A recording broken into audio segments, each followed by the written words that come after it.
Hello, and welcome to Commendable Commotion. I'm Matthew Tannum LG, and I'll be talking to some fascinating people about some equally fascinating topics that need more commotion. Today, I'll be talking to a writer who has spent years researching some very dark topics that a lot of people tend to shy away from. His name is Nick Bryant, and he's a New York-based journalist whose work has appeared in major publications like Vanity Fair, the New York Magazine, Salon, and the USA Today magazine.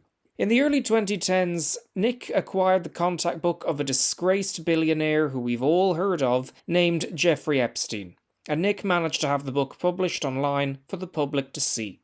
More recently, Nick started a very compelling podcast aptly titled The Nick Bryant Podcast. In this interview I did with Nick in March of 2023, he'll explain to me why he started his podcast, giving some examples of the extraordinary guests he's welcomed onto the show. In addition to talking about the work he's done over the years, Nick will also reflect on when he published Jeffrey Epstein's contact book, and he'll also reflect on when he was the focus of a 2019 Vanity Fair article. Before we begin, please note that this interview will discuss very dark topics that Nick has written extensively about, such as sexual abuse, trauma, and child sex trafficking, so please be aware of that.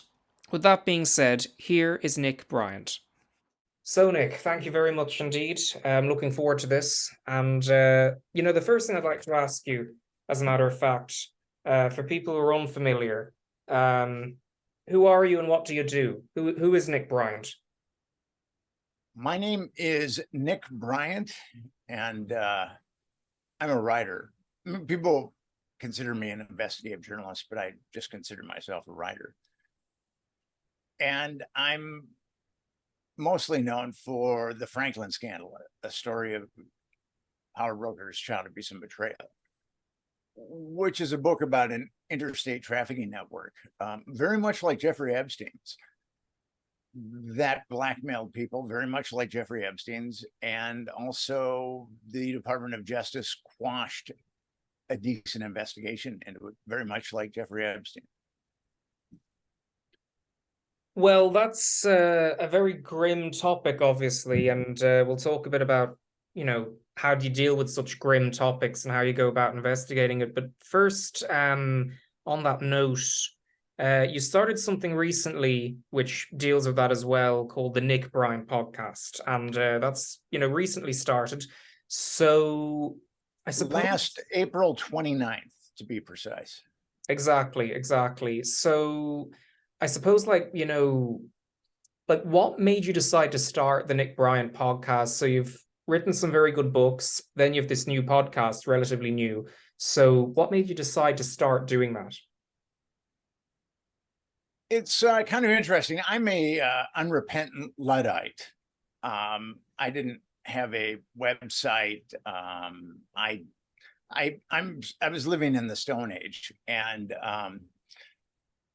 someone had read the Franklin scandal and emailed me, and a lot of people email me, and if they sound somewhat compos mentis, and they want to get together, I'll generally get together with them at a restaurant that's very close to my apartment in case I have to jettison. And we had dinner, and she was a very smart young woman, and she said, you don't even have a website. And she had a boyfriend, and they're both techies. And then they put together a website for me, and then we started talking about podcasts. Now, I'm very reluctant to embrace technology. I'm a very bad speller. I was dyslexic as a kid. So if it wasn't for spell check, there's no way I could be a professional writer. But I was at a friend's place one day, and he had one of those little Macs. We're talking in the early 90s.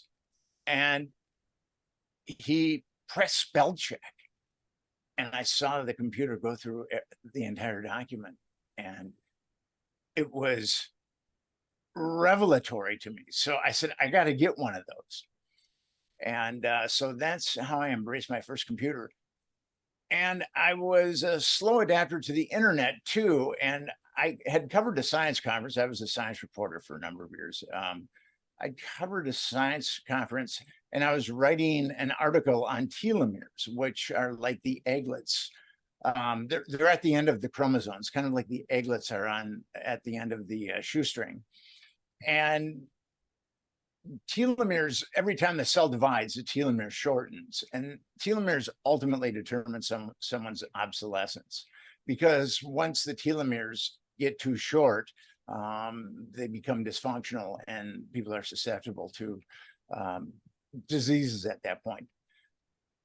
So I'd covered this conference on telomeres, and I didn't quite understand it. And then I was over at a friend's house, and she had like Alta Vista. I mean, we're talking a long time ago.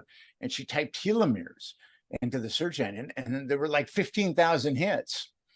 And I said, I got to get one of those. So now with the podcast, I was on a podcast with a couple of comedians, and I've been on a bunch of podcasts over the years. And I was on a podcast with a couple of comedians, and it was videotaped. And when we were done shooting, we were just sitting around shooting the shit. And I said, well, how much do you guys make on this? And I was thinking maybe 3 or 4 or 5,000. And they said $70,000. And I said, I've got to get one of those.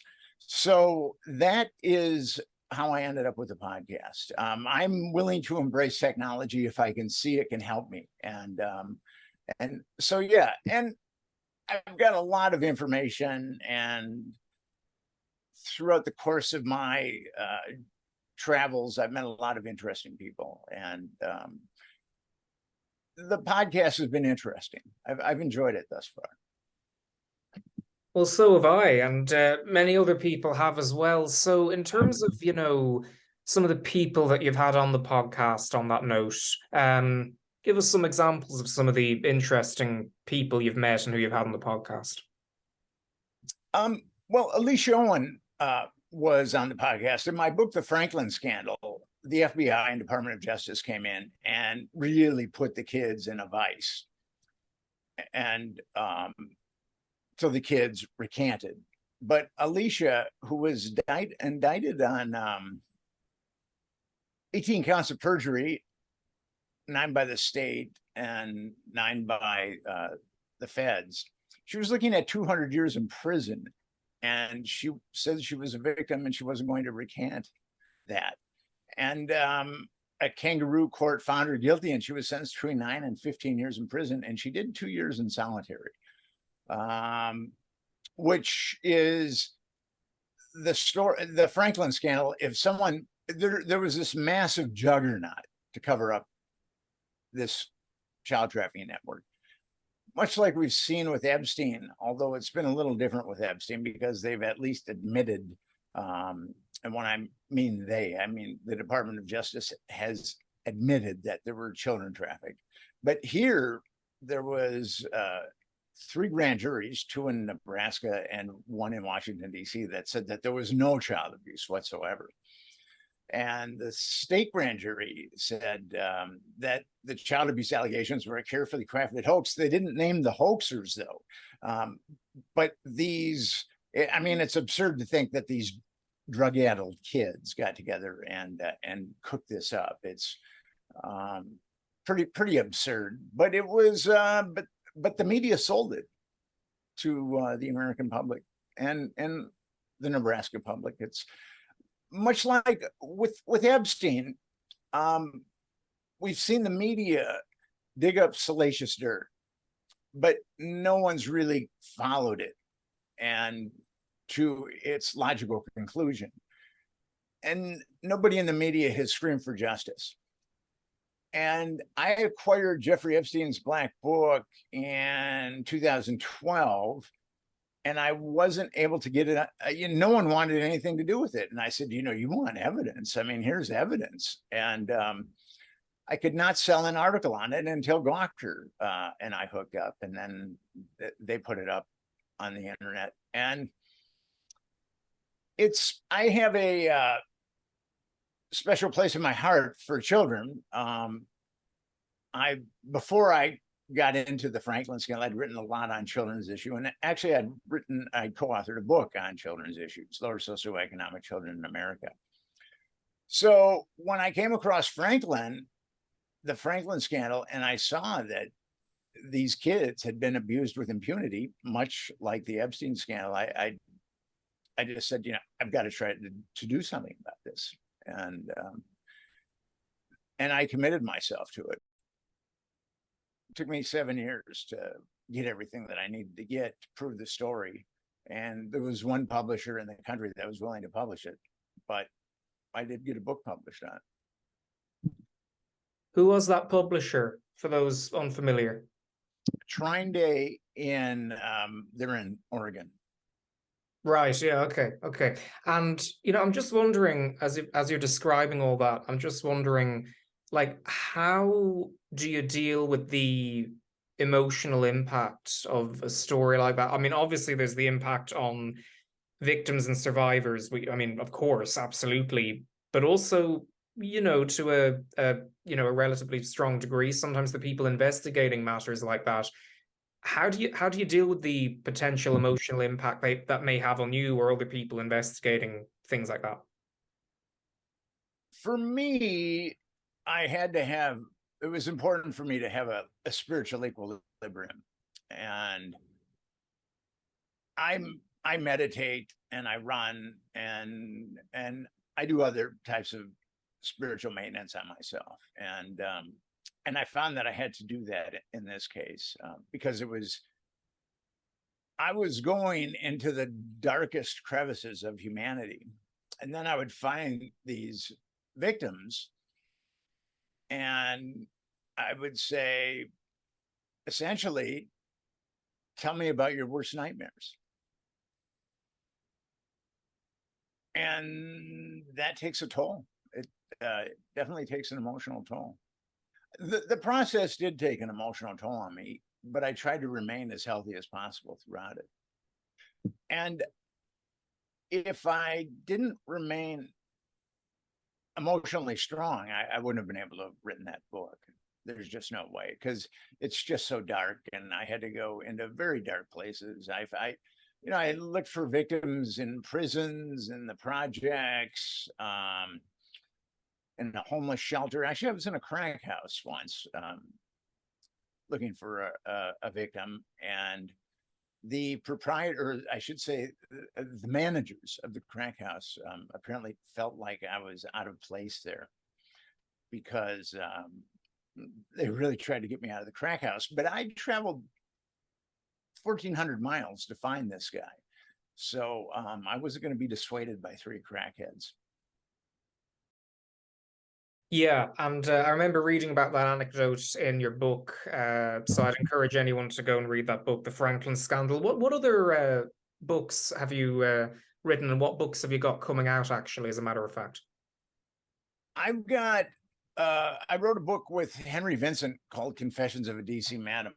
And it's about basically the Franklin flip side, or the Washington, D.C. flip side of Franklin, because the Franklin scandal doesn't make any sense unless you factor in Washington, D.C. Why are the FBI and Department of Justice and state law enforcement, why are they covering up these children getting abused? It doesn't make any sense until you know that a lot of these kids were flown to Washington, D.C., and there was a party house that was wired for audiovisual blackmail, much like all of Epstein's homes. And that is why it was covered up, was because there's a dark, malignant corner of U.S. intelligence that aids and abets the trafficking of children. And they have the power to quash investigations, like we've saw with Franklin, like we saw with Epstein. It's truly appalling to me. And for people who, again, may be unfamiliar, some people, that is a massive claim, a very shocking claim. What would you say to people who would be listening to that claim and say, what? You got to be kidding me. What are you talking about, Nick? What would you say to those people? What backs up what you're saying? What I would say is read the Franklin Scandal and read Confessions of a DC Madam. But I would say read the Franklin Scandal first. The Franklin Scandal has so much corroboration of what I'm saying. Now, a lot of people, they cannot read the Franklin Scandal. The Franklin Scandal is very dark. And they eventually encounter cognitive dissonance, which, I mean, that's natural. When I was pitching the Franklin Scandal to editors and publishers of magazines and books, I could just see that. I'd look into their eyes. I'd pitch the story, which is a horrific story, and I could just see the machinations right through their eyes go down right in front of me. And they came to this cognitive dissonance. This is really a horrible story, and we need to help Nick Bryant out because all these children have been molested with impunity. Or we can just write Nick Bryant off as crazy, and I can go home tonight and have a nice dinner with my children. That is the kind of denial, cognitive dissonance that I'm up against. But if someone reads my book, then there's so much corroboration in my book. But you got to read the book, and if you can get through that book, it's a big book. It has a lot of dark stuff. It'll change your perspective on a number of things, including especially our government. And as a matter of fact, you've got another book coming out soon. Is that right? Yes, I've got one coming out in June about Watergate. And so I've written 2 books about CIA honey traps, blackmail operations, the Franklin Scandal, and Confessions of a DC Madam. And at the core of Watergate was a CIA blackmail honey trap. And it's been immaculately covered up. There's a book, Silent Coup, that gets into it, and Jim Hogan also gets into it. I mean, there's been some books that have been written about it. White House Call Girl gets into it. But I've kind of brought everything together on that. And it's amazing that that particular blackmail operation has been covered up. But here's the thing about intelligence. The American people, they have to keep that from the American people, that a lot of our politicians are compromised. And they really have to keep from the American people that the stark malignant corner of intelligence will use children to compromise politicians. That's why Wikipedia, if you look at the Franklin allegations on Wikipedia, they're nonsensical. And a number of people, including myself, have tried to change them, but we're up against some entity with intelligence. And also Facebook has said that the book that I spent 7 years on is total bullshit. So I've obviously fighting against pretty huge forces to get the Franklin Scandal out there. And there was a book about it before my book that the reason why I wrote my book is I didn't think that book was that good. And it's kind of interesting how when you go to Amazon, you're kind of steered towards the other book instead of mine, which makes a lot of surmises, whereas mine, I really work very, very hard to corroborate everything that I say. Very good, very good. And, one thing I'd be interested in knowing is, what journalists and podcasters and both, because they're intermingled obviously a lot, obviously, there's no rigid one category anymore. Who would inspire you? Like, journalists, podcasters, all these sorts of people. Who would inspire you for, your books and your writing and obviously your podcast? I'm inspired to do the right thing. That's it. I firmly believe, and I guess I disagree with a number of people in the media.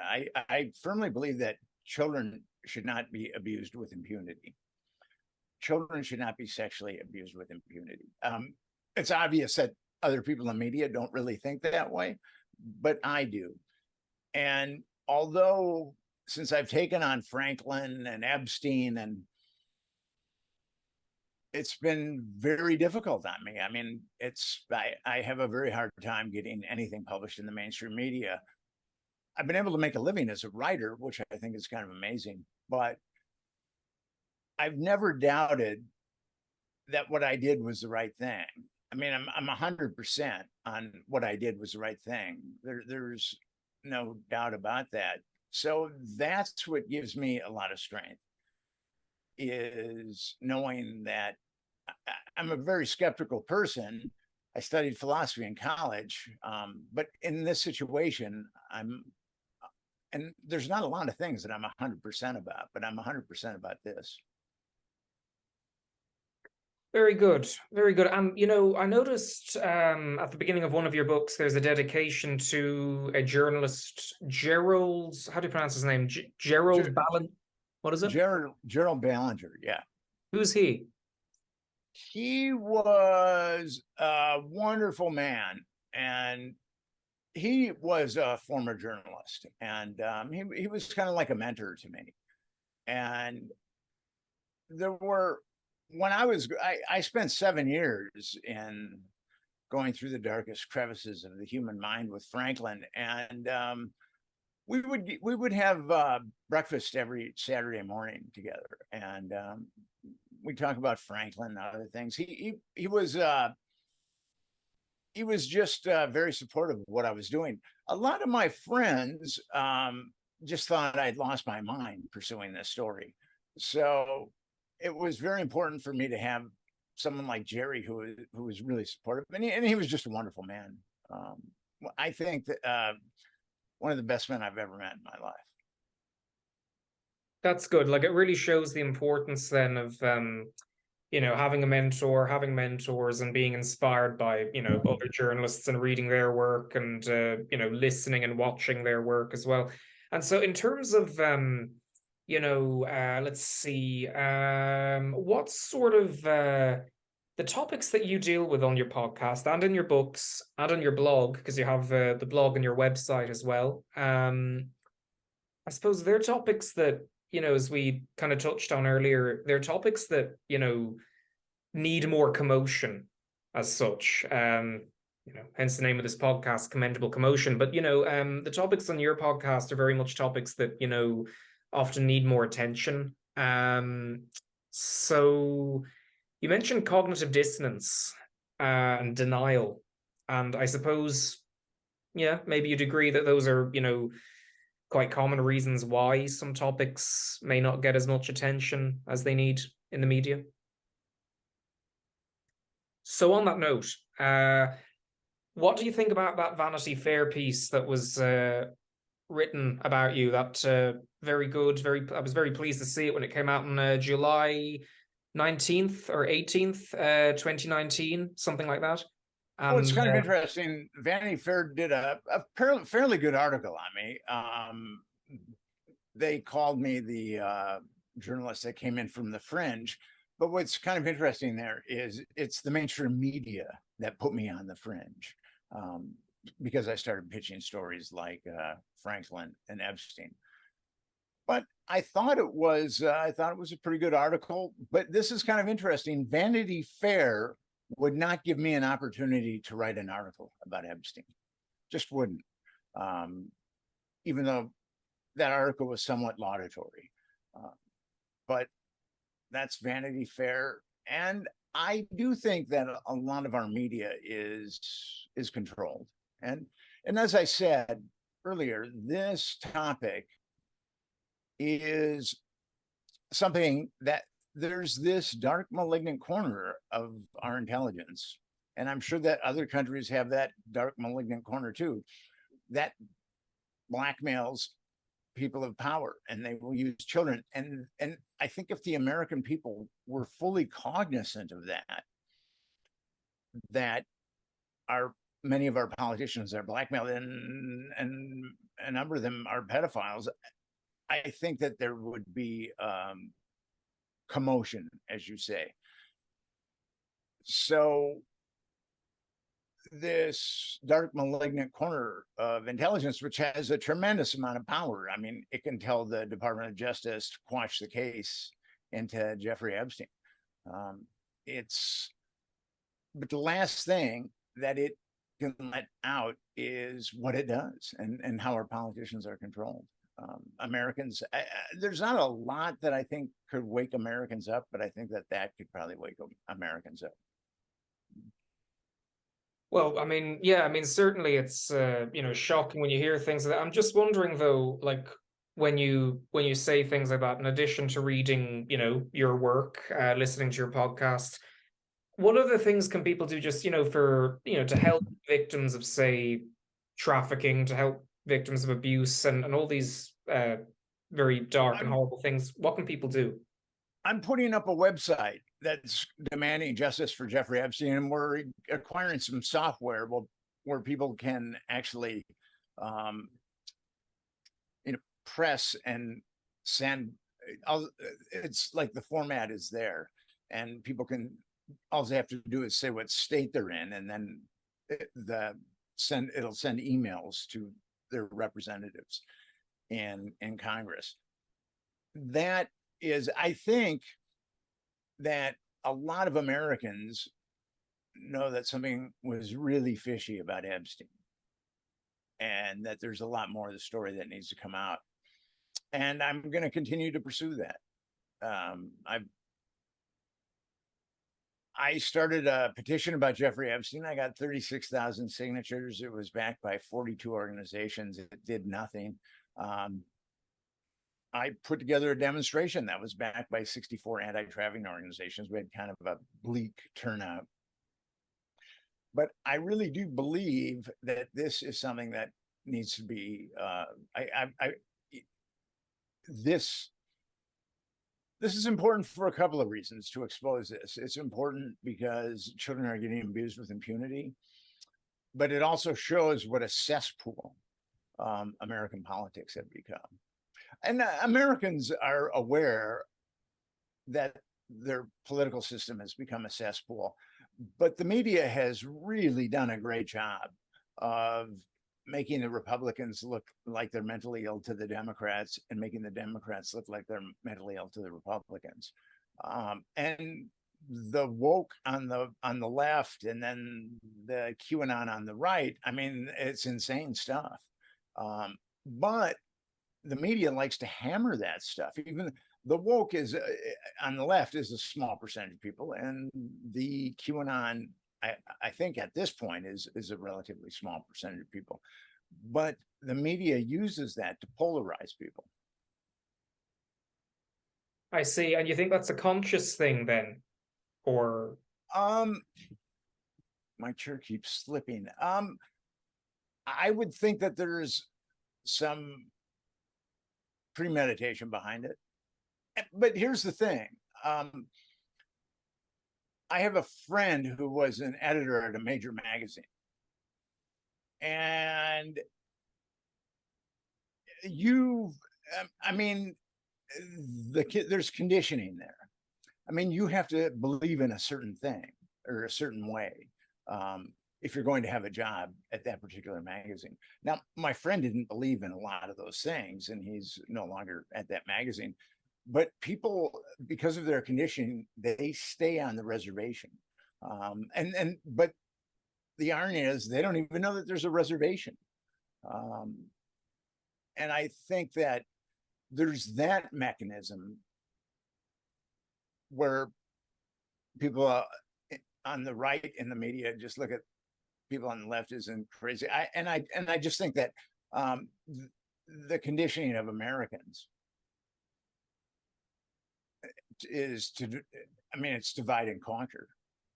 The right and the left are seemingly very, very far apart, and they're balkanized, and there's no conciliation.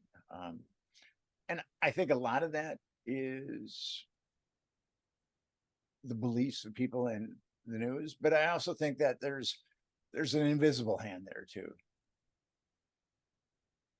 So are you going to work on any more things about what you describe as a invisible hand then in the media? Are you interested in maybe, say, writing a book about um that in the future? Or I know you've obviously dealt with it already, but are you going to explore areas like that more in future books? Well, I'd like to write a book about Epstein, and I the books that have come out about Epstein have shown different parts of Epstein, but Epstein, that was monstrous. What Epstein and Maxwell were doing to those girls, just we're talking vicious, vicious stuff. Now, the media has sanitized that, and some people have written some pretty good books about it. Sarah Ransom wrote a very good book about her experiences with Jeffrey Epstein and Ghislaine Maxwell and how vicious they were. But the media hasn't done anything with that book. I mean, she hasn't really been able to give many interviews. So why do you not think that is then? I mean, just to clarify, why do you think they wouldn't pay attention to a victim or survivor such as that? I mean, is it premeditated? Is it just, something else? What do you think? Well, yeah, I mean, you have to keep in mind that 90% of the media that Americans imbibe is owned by 6 corporations. And we seemingly have this free will, this heterogeneity of news sources, but actually we don't really we don't in the United States. And the thing about Europe, I think that there's every country has its own media, whereas here they've been heavily consolidated. I know in Europe there's been some consolidation, but I think that the truth possibly has a greater way of breaking through in Europe than it does here. Things that the government really wants to repress, like Epstein. I mean, look at Epstein was trafficking girls. I mean, he was busted on a conspiracy. No one else has gone down. I mean, we know who the procurers are. We know who a bunch of the perpetrators are. I mean, they should all be in jail. But our media has not called for that. It's remarkable. Well, I suppose on a slightly lighter note, what would you advise aspiring journalists to do, when trying to, investigate certain matters like the Epstein story, and other things you've worked on as well? I mean, what would you, and the Franklin story, which your book on that was excellent. What would you recommend, like, for their training, aspiring journalists? I mean, for their work in general, like, what advice would you give aspiring journalists? Well, I mean, people that are coming out of journalism school are socialized and conditioned. In my book on Watergate, I show that Woodward and Bernstein, I mean, if there's a Mount Rushmore of journalists, Woodward and Bernstein would be up there. They're pathological liars. They're serial liars. I show in that book the prolificacy of their lying. And these people coming out of journalism school, they want to be Woodward and Bernstein, but there really isn't a Woodward and Bernstein. And to discover that, you've got to keep your mind open. And it's difficult, but the minds are easy to close. I was in academia for a while, and I believed a certain way, and most of the people that I worked with, we all believed a certain way. And I look back at, and I was arrogant about it. I thought I really knew how the world worked, and I thought the party that I believed in was the party of truth, and I thought that the other party was evil. I mean, that's how we're conditioned, at least in academia, or I would say most people in academia. And to break those chains is very difficult. It took me reading that U.S. Customs report on the finders, where a cult was trafficking children and they were busted, and they were the two guys had 6 children that were really in bad shape, and a doctor said at least one of them, probably 2 of them, had been sexually abused. And then the CIA quashed the entire case, and that was my awakening into this world, was the finders. Yeah, and on that note, obviously, I'd encourage people to, as well as obviously reading your book, where at the beginning of it you talk about the finders. You did a podcast episode about that, didn't you? Yes. Who did you have on that episode again? Elizabeth Voss. Elizabeth Voss. And for people unfamiliar, who's she? She is a journalist that takes on subjects that aren't in the mainstream media. There's a number of us out there that are taking subjects on that aren't in the mainstream media, but it's a difficult way to make a living. It's tough, but people, there are a segment of writers, journalists that really do believe in truth, and regardless of where the truth takes them, they will go, like I did with the Franklin scandal. And there are people that just have those type of moral fiber, whatever you want to call it. But it takes a lot, because we're so shackled by our points of view, the way that the mainstream media has conditioned us. You have to break a lot of those shackles. And I've also seen people go too far in this area, and start believing in all kinds of crazy stuff. So when you get into this realm, you have to be cautious about what you believe in. And I need to see, for me to believe in something, I need to see proof. And there's a lot of things out there.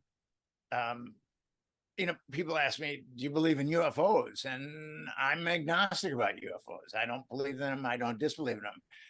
If some, green guy came out of a flying saucer and shook hands with me, I'd definitely believe in UFOs.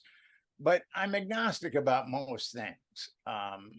And Socrates is kind of a hero of mine, although I think Plato kind of hurt his reputation a little bit. But anyway, his primary teacher, and one of his primary teachings, was to be agnostic about everything, and believe in something once you reach a critical mass of evidence. And that's how I really try to be. But like I said, I see people going way too far out on stuff like this. I mean, I had an interview years ago, and they were very religious people that believed in conspiracies. And the first question I was asked, I think it was the first question I was asked, about the Illuminati.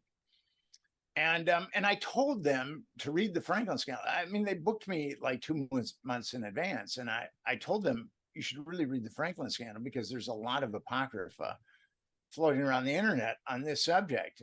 And when they called me up, they were very happy and joyous, and we're looking forward to the interview. And I said, did you read the Franklin scandal? And they go, no, but we've done a lot of research on the internet.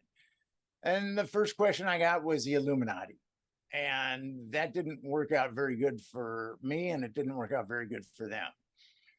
And actually, I think that they were very upset at me by the end of the interview. One guy was actually screaming at me. So he was saying, who are the politicians that are blackmailed? And I would say, well, here's the thing. You don't know the power that was deployed to vaporize the truth here. And for me to spout out politicians is meaningless, because you just don't know that you don't know the kind of power that was deployed, and that the strings were pushed at the apex of power. So you don't really understand that. So we really can't get into a truthful dialogue about my book. And I guess they probably didn't like me very much. Well, I just think it's so I important. mean, not that I'm brokenhearted about it. I wish. Yeah. I know what you mean. I mean, anyone sensible wouldn't be too brokenhearted about that. But anyway, what sort of I mean, I suppose just first of all, that bit of advice you gave about the keeping an open mind, I just think that's a wonderful bit of advice for journalists, but also just like for anyone in general, I think that's wonderful. Maybe something that's needed a bit more. Well, certainly with a lot of people it is, but I'm just wondering, like you mentioned, how in academia that a lot of academics are sort of, conditioned to think a certain way. Do you not think there's a considerable portion of academics who are very open-minded? I mean, isn't that kind of what academia is all about? Finding research gaps and that kind of thing. My experience with academia is it's very close-minded. And I'll give you an example. My philosophy advisor, who was pretty integral in kind of helping me become a free thinker, he became the head of the philosophy department at the University of Minnesota. And we kept in touch after I moved to New York. And I remember on my first Franklin-related trip to Nebraska, I spent the holidays with my grandmother, and then I was going to drive down to Nebraska. And I got together with him, and I showed him Conspiracy of Silence and some documents that I'd gotten, and he just laughed at it. And I figured, well, this guy, he knows everything now, so there's no reason for me to be a friend of his, because he knows everything. And then I gave him a copy of the Franklin scandal, and he didn't even read it, and called me a conspiracy theorist. So there you go. And we're talking a philosophy professor who you would think would keep his mind open. So that's the open-mindedness of academia. And is that a widespread sort of opinion you've encountered among many academics, or just a small portion of academics? Because I'm just many academics and many people in the media. Okay. I mean, I know you've having an open mind can be challenging. I think it's much easier to have a closed mind than it is to have an open mind, because if you have an open mind, you are going to grow, you are going to change, and you are going to grow. And that reality, I mean, changing and growing, a lot of people don't want to do that because it's uncomfortable. It's very uncomfortable to shed a lot of your beliefs because you've found that they're erroneous or apocryphal. It's a very difficult thing, and a lot of people just aren't capable of it. It's a pity. But do you not think there's a bit of a growing awareness, maybe gradually, slowly, in the media about some of the topics you deal with? I mean, maybe with the Epstein thing, maybe, slowly but surely, maybe there's a bit of a growing awareness of topics like child trafficking. Or, I mean, the impression I got from you earlier is that you think it's still a long way to go. But do you not think maybe ever so slowly there's a growing awareness in the media? No, I think that there is. I'm from Minneapolis. I was in Minneapolis last summer, and I went to a concert with a friend of mine, and a friend of his and his wife they had seats right next to ours. And this guy knew nothing about me, nothing. And then we started talking about Epstein, and he goes, something's wrong there. I don't think he killed himself. And he wasn't aware that I was like the guy that put Epstein's black book up on the internet. And then my friend informed him of that. And then we kind of had a semi-cogent conversation about Epstein. But so here's someone that he's from middle America, middle class. And he knows that there's something fishy about Epstein. People know that, but it's up to, but the media, the government isn't going to tell us the truth, and the media isn't going to tell us the truth. So it's going to require a grassroots effort, unfortunately. Yes, I see what you mean. And, on that note, I'm just wondering, when you see references to the Black Book that you found and uploaded, Jeffrey Epstein's Black Book, his contact book, when you see references to that in very, very, very popular media, there was a drama that on TV that I saw a while ago. It may have been The Good Fight. I'm trying to remember. It was a while ago when I saw it. They had a reference to the Black Book. I'm trying to remember. Maybe, forgive me if I'm wrong. But I think they open it up at some point and they say, oh, here's the Black Book, Epstein's Black Book. You're the guy who uploaded that, or, you're the guy who published that. I'm the guy that put it on the internet, and very few media outlets have given me any kind of credit for that. My name just doesn't come up. I'm the guy that put the Black Book up, but the media doesn't want to address that at all, which is it's very frustrating. But I mean, that just shows you how cooked the media is. Well, in terms of the good work you're doing, which I think slowly but surely is getting a lot of attention gradually, which I'm very pleased to see. What exactly, before we finish up, what exactly made you decide to start gradually uploading some of your documentation to your Patreon, for example, from some of your investigations, particularly the Franklin investigation you did? What made you decide to suddenly, or not suddenly, I mean, it's been a while, but I mean, what made you decide to now, all these years later, upload it? Well, people have come to me over the years and they've wanted to see my Franklin documentation. They were just curious about it. And now that I have a podcast, I'm willing to do that. And I'll continue to upload Franklin documentation because I have a lot of documentation. I mean, it's kind of mind-boggling how many thousands of pages that I've acquired.